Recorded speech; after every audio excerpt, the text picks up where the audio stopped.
Okay, choosing new high-tech gear, like a mirrorless camera, it can feel like you're just wading through spec sheets, right? Acronyms everywhere. Totally. It's just this maze of features, and Mhm.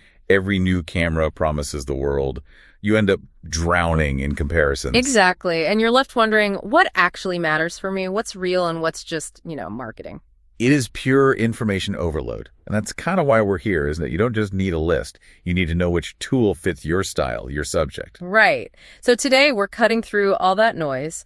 We're comparing two really interesting competitive Canon mirrorless cameras. Yep. We've got the Canon EOS R7. That's the high-res APS-C one. And the Canon R8, which is their super lightweight full frame option. And our mission for this deep dive is pretty simple. Shortcut your research. We've dug into the specs, looked at performance, video, speed. And importantly, who these cameras are really for. Exactly. We're going to break down the trade-offs so you can figure out which one gives you the best value, the best performance for your creative work. And we're basing this on detailed source material, not just the spec sheets, but also looking at real-world customer feedback, which is crucial. Gives you the full picture. Okay, so let's dive right in. The biggest difference, the one that affects almost everything. The sensor. Absolutely. That's the fundamental split here. It dictates reach, how it handles low light, even the whole look of the image. So on one side, the Canon R7, it's got a 32.5 megapixel APS-C sensor, CMOS. Right. And on the other side, the R8, that's a 24.2 megapixel full frame CMOS sensor. So lower resolution, but physically bigger. A big difference in size and pixel count there. And what's really interesting is how the R7 uses that smaller sensor. Because it's APS-C, you get that 1.6x crop factor. Ah, right, compared to full frame. Yeah. And that's actually a massive advantage for certain types of shooting. So like wildlife, sports photography, where you need that extra reach. Exactly. The analysis we looked at confirms it. The R7 gives you that telephoto boost, almost like a built-in teleconverter.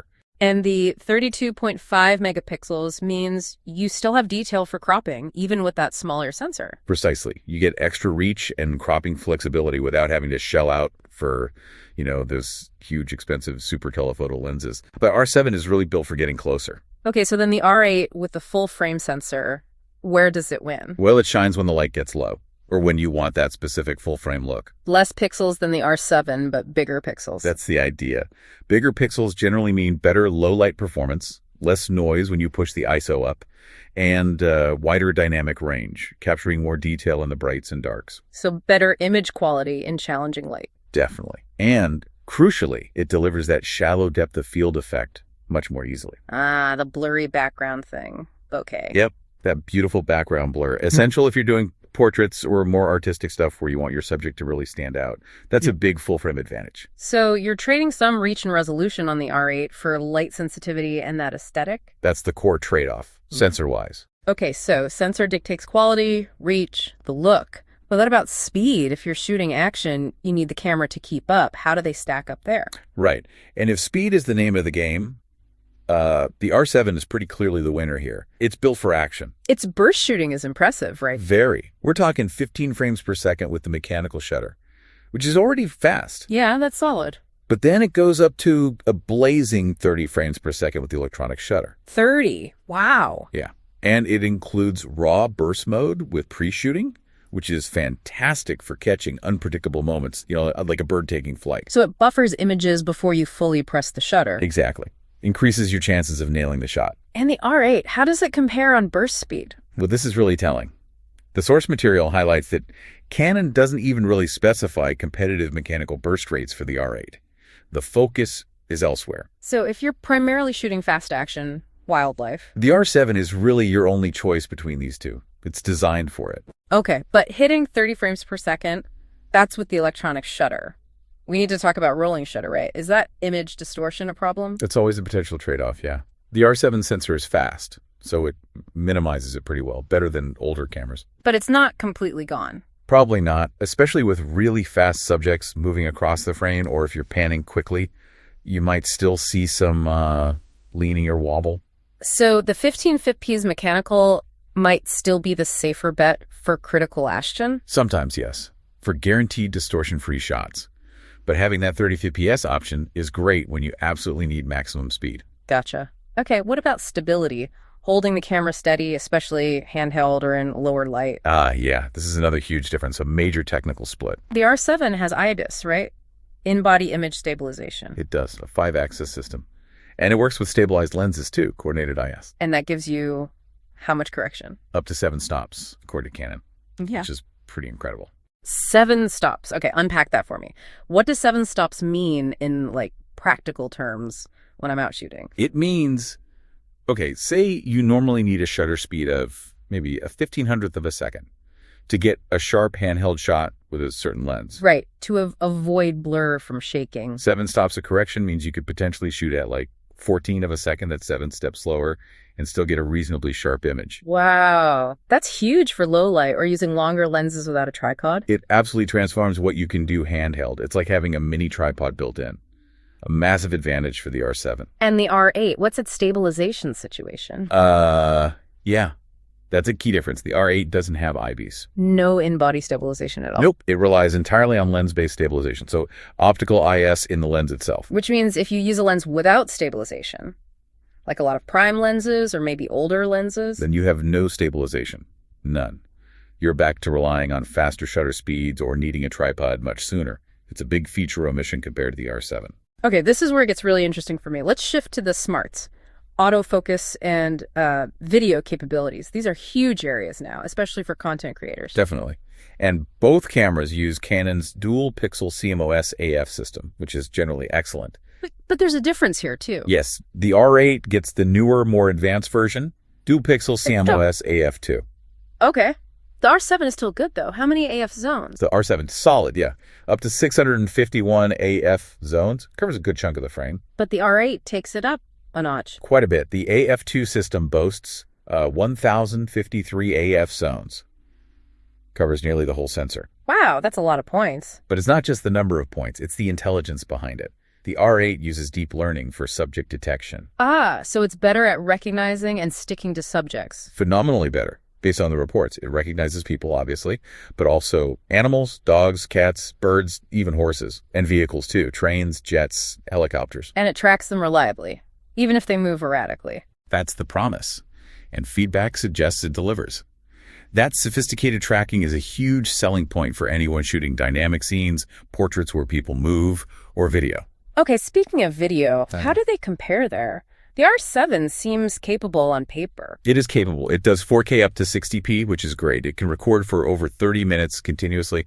And of course, that IBIS helps massively for smoother handheld footage. So a solid foundation, but the R8 offers more. The R8 definitely leans more towards professional video workflows.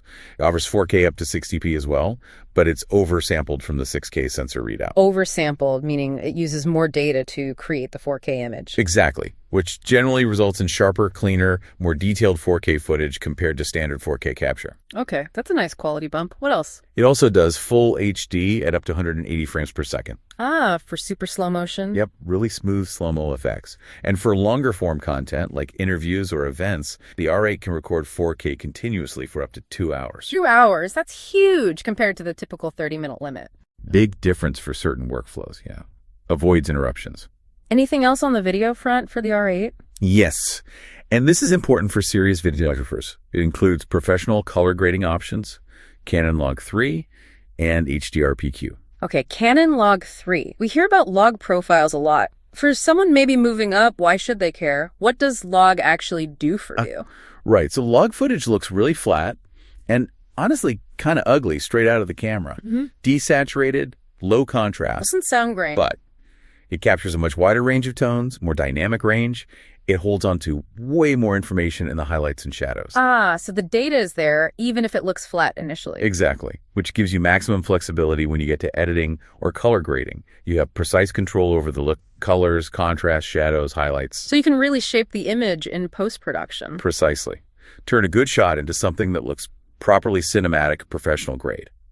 The R8 is designed with that higher production value in mind. Makes sense. And it even includes things like vertical movie mode and aspect ratio markers, specifically helping people creating content for social media platforms. Streamlines that workflow. Okay, let's talk practicalities. Build quality, how they feel, how they handle out in the real world. Yeah, important stuff. Portability is a key difference here. The R8 is pushed hard as Canon's lightest full-frame RF camera.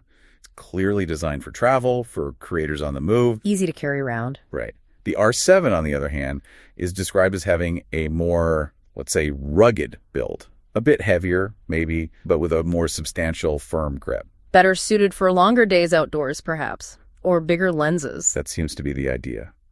Better for extended use, where handling and durability might be more critical than just pure lightness. And we should circle back to low light quickly, because that impacts practical use too. R8 has the edge there. Definitely, because of that larger full-frame sensor. Better performance at high ISOs, wider dynamic range. Its expanded ISO range goes down to 50. Whereas the R7's expanded minimum is ISO 100. Correct. So the R8 just has a bit more capability in those really deep shadows or when shooting at night. Okay, let's ground this with what actual users are saying. Customer feedback is always revealing. What's the word on the R7? People consistently praise its 4K video quality. The controls feel intuitive for many, and it's seen as offering really impressive performance for its price, especially appealing to beginners or amateurs wanting that telephoto reach. Sounds good. Any complaints or criticisms? Some, yeah. The sources mention kind of mixed reviews on just overall functionality quirks. That potential for rolling shutter comes up. And some users noted the autofocus can struggle a bit in really, really low light. Okay. And the R8, what's the praise there? People rave about the beautiful full-frame image quality, as you'd expect. Yeah. And that advanced autofocus and tracking system gets highlighted constantly as outstanding, generally seen as excellent value for a full-frame camera. But there's always a but, isn't there? What's the main criticism for the R8? Battery life. It comes up repeatedly in the feedback we looked at. Users report the battery drains noticeably quickly. Ah, that's a pretty big practical consideration. Huge. Especially if you're relying on it for long shoots, professional jobs, or travel days where you might not have easy access to charging. Definitely something to factor in. Right. Okay, this brings us towards the wrap-up. Let's synthesize this. If you had to give the listener the clear use cases, who should choose which camera? I think it boils down to a pretty clean split, based purely on what your priorities are, what you shoot most often. Go on. You should choose the R7 if you're an action shooter, wildlife photographer, or focused on sports. You need that high burst speed, you value the 1.6x crop factor for extra reach, and you want that rock-solid in-body image stabilization for handheld work, often in challenging conditions. And the higher resolution helps with cropping, too. Absolutely. That 32.5 MP gives you flexibility. So R7 for speed, reach, stability, and resolution for cropping. Okay. And conversely, who picks the R8? You should choose the R8 if your absolute priority is that full-frame image quality. If you need the best possible low-light performance, if you want that cutting-edge autofocus with advanced subject detection for reliable tracking, especially of people or erratic subjects. And if you need the more professional video features. Yes. If Canon Log 3, oversampled 4K, and longer recording times are important for your video work. And, of course, if you value portability in a full-frame body, it's the sophisticated image maker, maybe more suited to portraits, content creation, events, studio work. So it really isn't about one being just better overall. It's about alignment, isn't it? Which tool aligns perfectly with your main type of shooting? Exactly that. The rugged, fast, long-reaching R7. Or the sophisticated low-light champion full-frame R8. It depends entirely on your needs. A clear decision path, hopefully, based on what you prioritize. But there's one final thought, a bit of a wrinkle based on that user feedback, particularly about the R8. Go on. Well, the R8 is heavily marketed and praised for being the lightest full-frame RF body. Portability is key, right? Especially for, say, a traveling content creator. Makes sense. Less weight is good. But that feedback about the battery draining quickly keeps coming up. So here's the question to mull over. If you're prioritizing travel and keeping your kit light, does the R8's lower body weight really result in a more portable overall system if you constantly need to carry 2, maybe 3 extra batteries just to get through a day? Ah, because the extra batteries add weight back in. Precisely. Does that negate the initial weight saving compared to, say, the slightly heavier R7, which might have better battery endurance and has that stabilization built in anyway? It's just something practical to consider, especially for you traveling creatives packing that gear bag.